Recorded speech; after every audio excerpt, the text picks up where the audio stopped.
Good morning, boys and girls, and happy Monday. Here is your weekly agenda. Please make sure that you print it out so that you can check off and make sure you're turning things in every day. Some of you have personal Flipgrids to make videos to show me your completed work. Please make sure you try to get that in as well if that applies to you.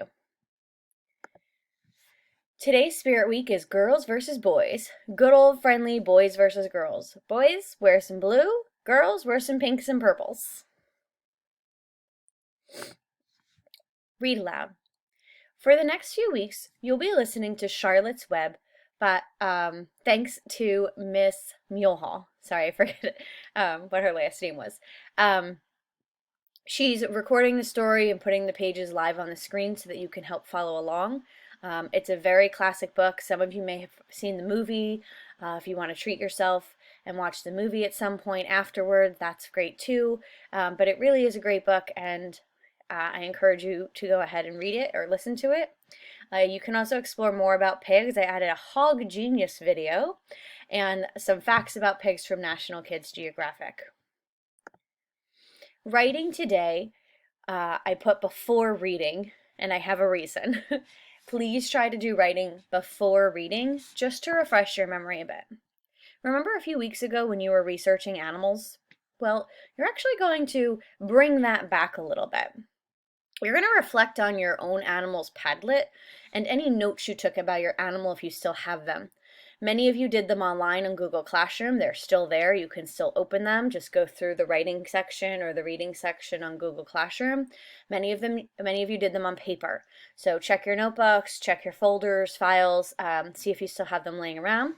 Otherwise, click your animal Padlet over on the side. You're going to write what's called a memory dump, and this is basically where you take all you know about something and you dump it on a page.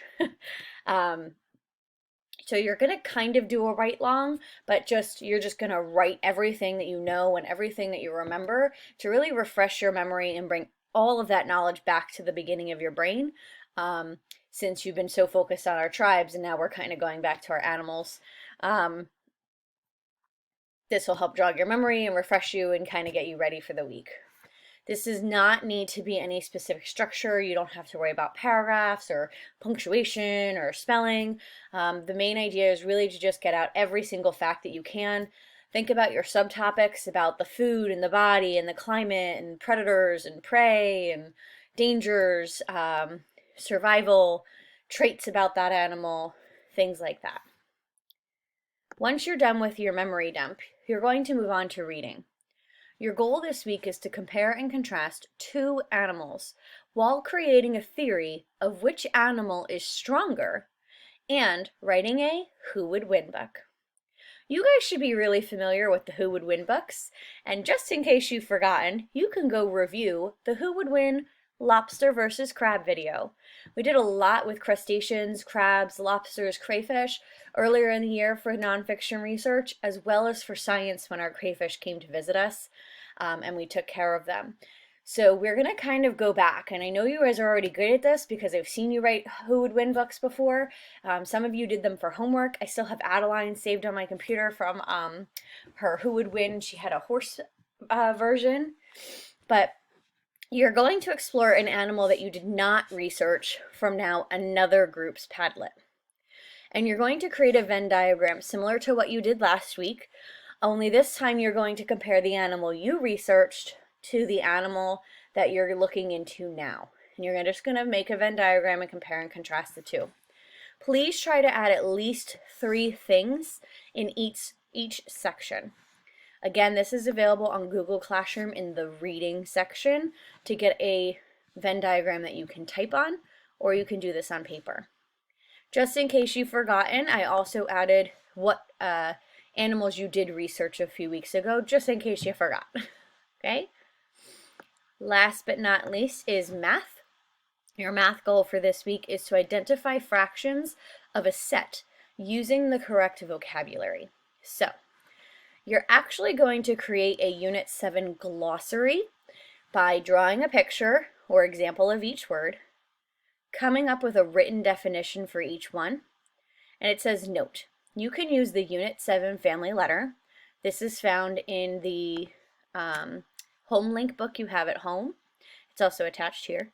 the student reference book on ConnectEd, or even a dictionary for help. Now, to help you practice your vocabulary, I made a practice vocabulary game, memory match game. I'll have to tell you, I was using the same tools that you're going to be using to look up the definitions, and the good old dictionary was very helpful on Google to come up with some of the definitions, because I really actually didn't find them like I was supposed to, or as easily as I was supposed to. They're probably in old family letters in your home link book, so you might want to check those out. So I'm just going to click the game to show it to you. Okay, so when you get on, it'll look something like this. These are the cards, and you just click them, equal shares, and there wasn't a match. But playing this game might be, so this is like a collection of animals. Well-known number, less than, hey! This is a good way too if you're having trouble coming up with those definitions. You can play the memory match game and see the examples and the definitions that are on here as well. So I do encourage you to do both, okay? And then as always, there will be some fast finisher activities at the last page. If you have any questions, again, I'm here, please ask. Good luck. See you at 11.